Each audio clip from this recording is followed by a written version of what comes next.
जय हिंद दोस्तों।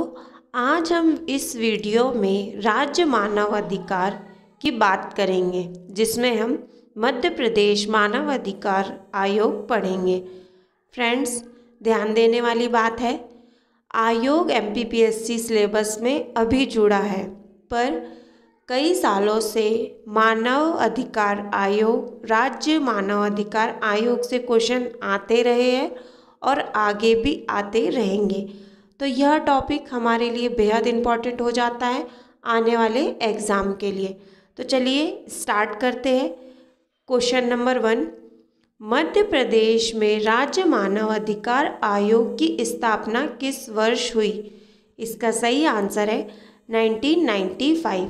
ऑप्शन देखें, 1993, 1994 या 1999।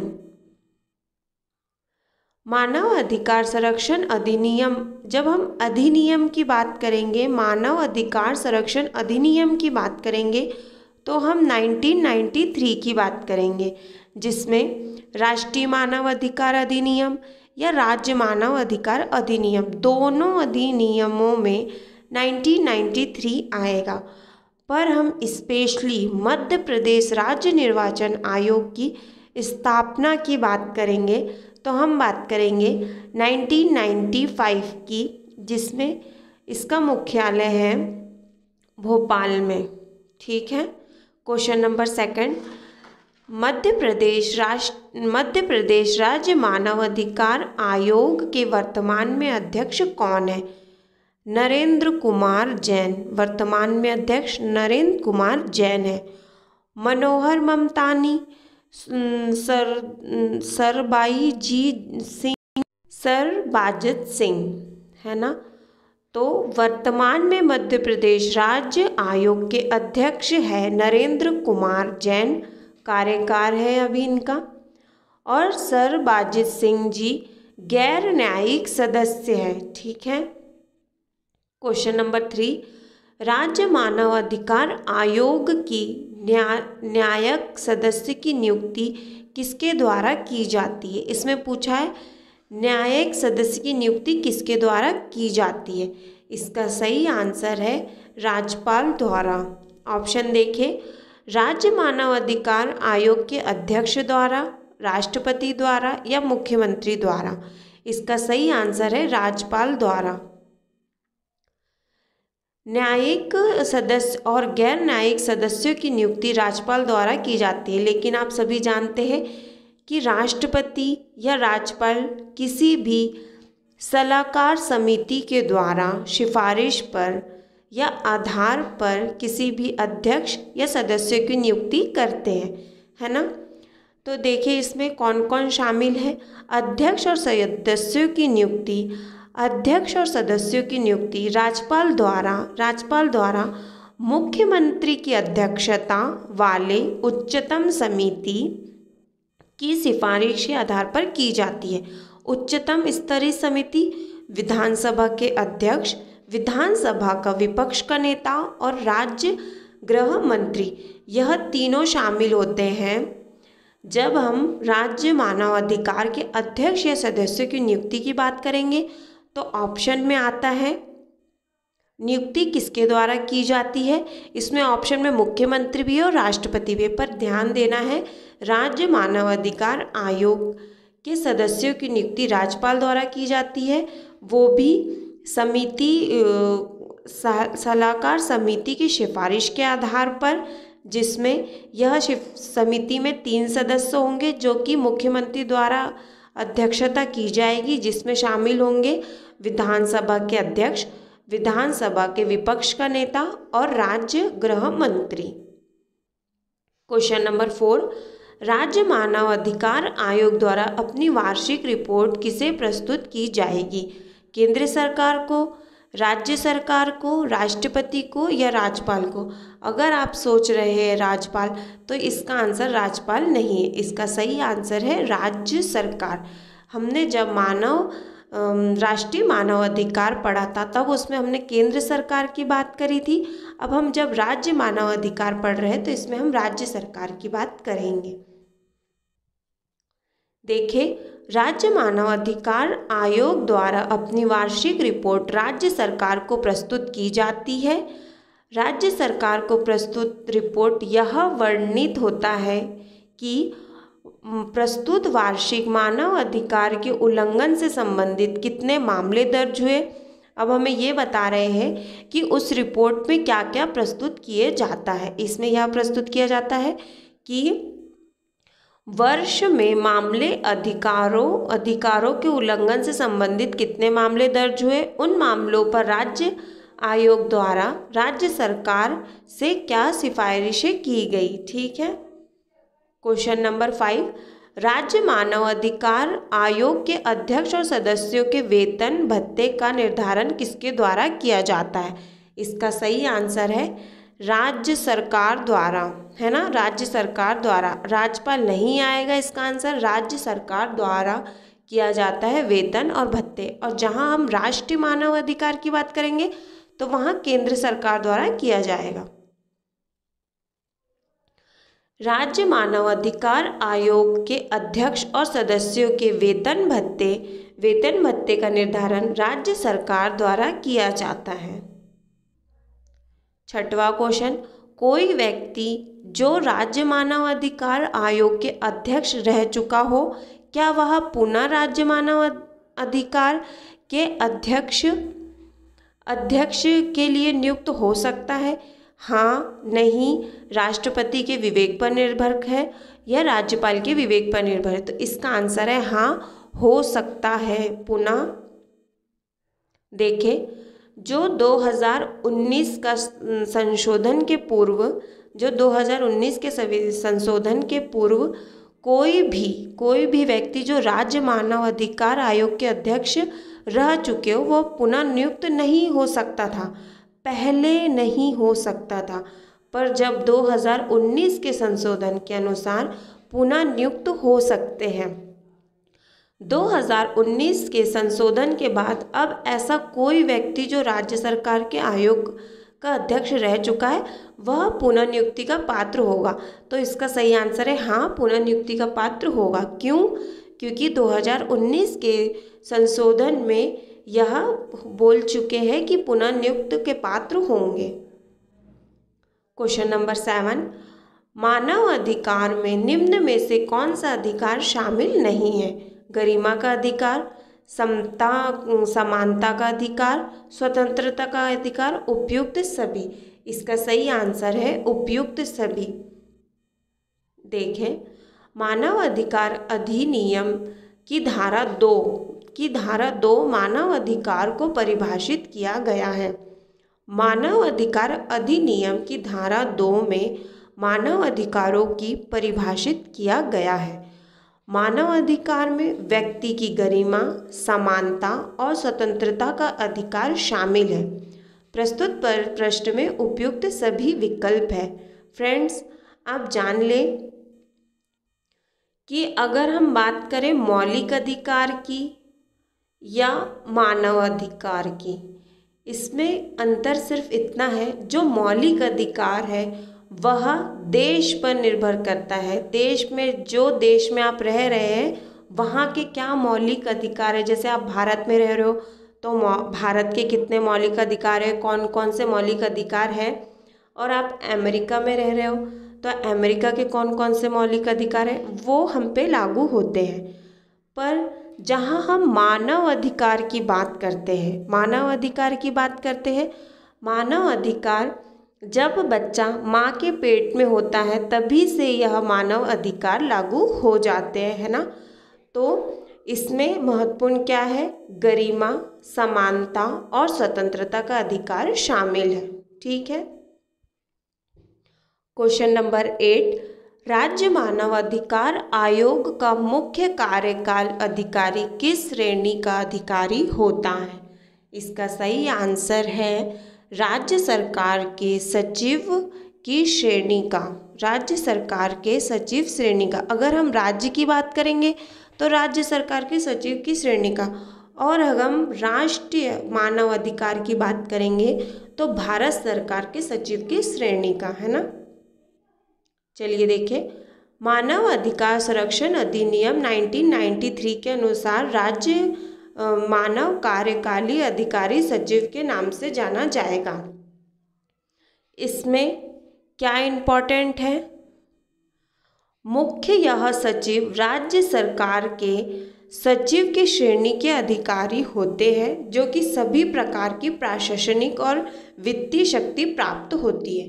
यह जो सचिव होते हैं उन्हें सभी प्रकार की प्रशासनिक और वित्तीय शक्ति प्राप्त होती है ना। क्वेश्चन नंबर 9, राज्य मानव अधिकार आयोग के अध्यक्ष के रूप में निम्न में से कौन व्यक्ति नियुक्त किया जा सकता है? ऑप्शन देखिए, ऐसा व्यक्ति जो उच्च न्यायालय के न्यायाधीश रह चुका हो, ऐसा व्यक्ति जो उच्च न्यायालय का मुख्य न्यायाधीश रह चुका हो, या ऐसा व्यक्ति जो उच्च न्यायालय का मुख्य न्यायाधीश उच्च न्यायालय का न्यायाधीश रह चुका हो, ऐसा व्यक्ति जो उच्च न्यायालय के मुख्य न्यायाधीश उच्च न्यायालय का रह चुका हो।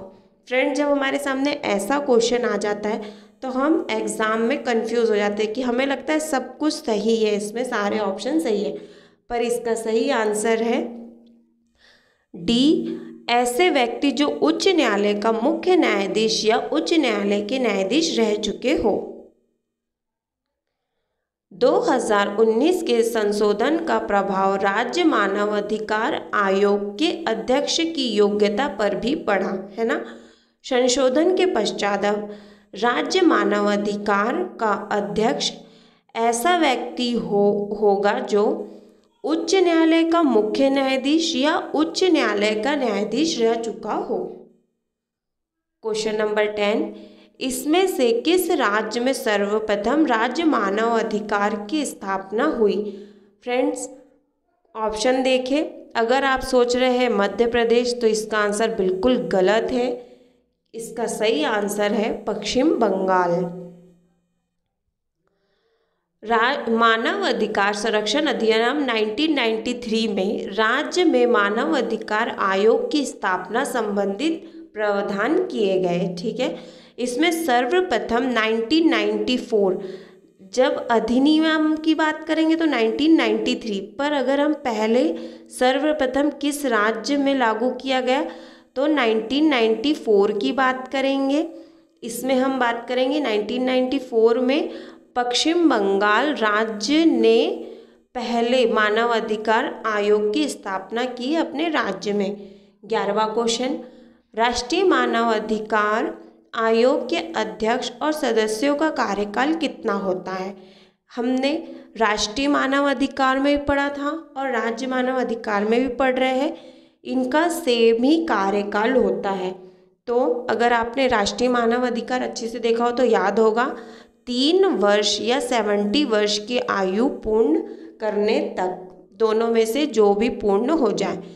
2019 के संसद द्वारा पारित किए गए संशोधन अध्यक्ष और सदस्यों का कार्यकाल प्रभावित करता है। इसमें 3 वर्ष या 70 वर्ष आयु पूर्ण तक कर दिया गया है। ठीक है, देखिए अब हम बात करेंगे राज्य मानव अधिकार के कार्यकाल। फ्रेंड्स, इस पे भी क्वेश्चन बनता है, 4 ऑप्शन रहेंगे, इसमें बताना होगा कौन सा कार्य शामिल नहीं है, तो ये हमारे लिए इम्पॉर्टेंट हो जाता है। थ्योरी क्वेश्चन इसीलिए दिए जाते हैं ताकि हमें आंसर रीड करने और क्वेश्चन रीड करने में टाइम लगे, हम उसमें सोच पाए, और परीक्षा ये भी चेक करती है क्या हमने इसे डीपली पढ़ा है, इसीलिए भी ऐसे क्वेश्चन आने की संभावना बढ़ जाती है। तो देखते हैं कार्य।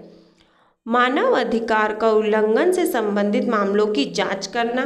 ठीक है, इस दूसरा, मानव अधिकारों के उल्लंघन संबंधी सभी न्यायिक मामले में हस्तक्षेप करना, किसी भी जेल के दौरान करना, किसी भी जेल का दौरा करना, उसमें सुधार के लिए सुझाव देना,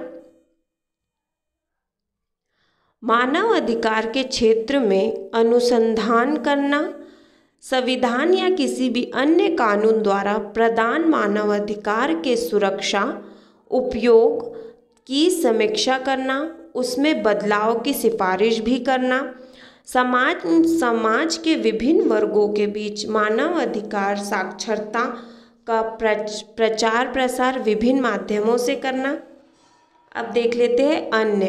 राज्य आयोग के पास दीवानी अदालत की शक्ति है। राज्य आयोग ऐसे किसी भी मामले की में सुनवाई नहीं करता जो मामला राष्ट्रीय मानव अधिकार आयोग के सामने लंबित हो। जब बड़े पिताजी बैठे हैं राष्ट्रीय मानव अधिकार आयोग, तो हम राज्य को क्यों वह शक्ति देंगे? इसका मतलब ये है राज्य आयोग राष्ट्रीय मानव अधिकार द्वारा भेजा गया मामला की सुनवाई करेगा। जब पिता द्वारा पुत्र को कोई मामला भेजा गया तो उसकी सुनवाई करेंगे। तो अन्य यह कार्य है। देख लेते हैं। राज्य आयोग उन शिकायतों की जांच नहीं करेगा जो घटना होने के 1 साल बाद दर्ज की गई हो। मतलब उन्हीं शिकायतों की जांच करेगा जो 1 वर्ष के अंदर घटित हुई हो शिकायत। अगर 1 वर्ष हो चुके हो तो फिर उसकी शिकायत नहीं लेगा। राज्य आयोग, हमने ये ऐसा क्वेश्चन राष्ट्रीय मानव आयोग में भी पढ़ा था कि कितने टाइम निर्धारित है, 1 वर्ष पढ़ा था हमने, है ना। राज्य आयोग वार्षिक और विशिष्ट रिपोर्ट राज्य सरकार को भेजेगा, ठीक है। दिल्ली को छोड़कर, यह इम्पॉर्टेंट है, दिल्ली को छोड़कर सभी केंद्रीय शासक प्रदेश मानव अधिकार उल्लंघन के मामले राज्य आयोग द्वारा सुनाए और निपटाया जाएगा। दिल्ली में राष्ट्रीय मानव अधिकार द्वारा किसी भी मामले की सुनवाई की जाएगी। बाकी अन्य राज्यों में राज्य मानव अधिकार कार्य करता है। चलिए देखें फ्रेंड्स, ये तो MPPSC 2020 में क्वेश्चन आया था। राज्य मानव अधिकार आयोग के अध्यक्ष और सदस्यों की नियुक्ति नामों की सिफारिश करने वाली समिति में कौन शामिल नहीं है? फ्रेंड्स देख लीजिए, प्रधान मुख्यमंत्री, विधानसभा का अध्यक्ष, गृह मंत्री का प्रभावशाली या राज्यपाल। इसका सही आंसर क्या है? आप कमेंट बॉक्स में बताइए। चलिए फ्रेंड्स, मैं वो क्वेश्चन का आंसर कमेंट बॉक्स में दे दूंगी। चलिए स्टार्ट करते हैं फटाफट revision. Question number 1, Madhya Pradesh में राज्य मानव अधिकार की स्थापना किस वर्ष हुई? अगर आप 1993 लगाएंगे तो यह गलत है, यह अधिनियम है, ठीक है। राष्ट्रीय मानव अधिकार और राज्य मानव अधिकार का मध्य प्रदेश की बात करेंगे स्पेशली, तो हम बात करेंगे 1995 की। क्वेश्चन नंबर 2, मध्य प्रदेश राज्य मानव अधिकार आयोग के वर्तमान में अध्यक्ष कौन है? इसका सही आंसर है नरेंद्र कुमार जैन। तीसरा क्वेश्चन, राज्य मानव अधिकार आयोग के न्यायिक सदस्यों की नियुक्ति किसके द्वारा की जाती है? न्यायिक सदस्यों की नियुक्ति किसके द्वारा की जाती है? इसका सही आंसर है राज्यपाल द्वारा की जाती है न्यायिक सदस्यों की नियुक्ति। क्वेश्चन नंबर 4, राज्य मानव अधिकार आयोग द्वारा अपनी वार्षिक रिपोर्ट किसे प्रस्तुत की जाती है? इसका सही आंसर है राज्य सरकार को वार्षिक रिपोर्ट प्रस्तुत करेगी। और अगर राष्ट्रीय मानव अधिकार की बात करेंगे तो केंद्रीय सरकार को वार्षिक रिपोर्ट प्रस्तुत करेगी। 5th क्वेश्चन, राज्य मानव अधिकार आयोग के अध्यक्ष और सदस्यों का वेतन किसके द्वारा निर्धारित किया जाता है? इसका सही आंसर है किसके द्वारा निर्धारित किया जाएगा? राज्य सरकार द्वारा निर्धारित किया जाएगा वेतन भत्ते। 6th क्वेश्चन, कोई भी व्यक्ति जो मानव अधिकार आयोग का अध्यक्ष रह चुका हो वह क्या पुनः नियुक्त हो सकेगा अध्यक्ष के रूप में? इसका सही आंसर है हाँ, हो सकता है। क्यों? क्योंकि 2019 के संशोधन में बताया गया है कि अध्यक्ष और सदस्य पुनः नियुक्त हो सकते हैं। क्वेश्चन नंबर 7, मानव अधिकार में निम्न में से कौन सा अधिकार शामिल नहीं है? इसमें ऑप्शन है गरिमा का अधिकार, समानता का अधिकार, स्वतंत्रता का अधिकार। यह तीनों अधिकार शामिल है मानव अधिकार में। राज्य मानव अधिकार आयोग के मुख्य कार्यकारी अधिकारी किस श्रेणी के आधारित होते हैं? इसका सही आंसर है राज्य सरकार की सचिव की श्रेणी के। और हम बात करेंगे अगर राष्ट्रीय मानव अधिकार के तो भारत सरकार के सचिव की श्रेणी की। इसमें याद है उन्हें शक्तियाँ प्राप्त होती है। प्रशासनिक शक्ति प्राप्त होती है और वित्तीय शक्ति प्राप्त होती है। राज्य मानवाधिकार आयोग के अध्यक्ष के रूप में निम्न में से कौन से व्यक्ति नियुक्त किए जा सकते हैं? इसका सही आंसर है ऐसा व्यक्ति जो उच्च न्यायालय का न्यायाधीश या उच्च न्यायालय के न्यायाधीश रह चुके हो। ठीक है। क्वेश्चन नंबर 10, इसमें से किस राज्य में सर्वप्रथम मानव अधिकार आयोग स्थापित किया गया? इसका सही आंसर है पश्चिम बंगाल। पश्चिम बंगाल में 1994 में स्थापित किया गया। और मध्य प्रदेश की बात करेंगे तो 1995 की बात करेंगे। और अगर हम अधिनियम की बात करेंगे तो 1993 की बात करेंगे। ठीक है। 11वां क्वेश्चन, राष्ट्रीय मानवाधिकार अध्यक्ष और सदस्यों के कार्यकाल कितना होता है? इसका सही आंसर है 3 वर्ष या 70 वर्ष। फ्रेंड्स याद रखें, यह राष्ट्रीय मानव अधिकार का भी सेम है, राष्ट्रीय और राज्य। फ्रेंड्स अगर वीडियो अच्छा लगे हो तो लाइक करें और हमारे चैनल को सब्सक्राइब कर लें। फ्रेंड्स जो क्वेश्चन करवाए गए हैं वह पुराने किसी न किसी परीक्षा में आ चुके हैं और आने की संभावना है, तो ध्यान पढ़ें। और अगर हमारा चैनल अच्छा लगा हो तो फ्रेंड्स प्लीज़ हमारे चैनल को सब्सक्राइब करें। Thank you for watching my video.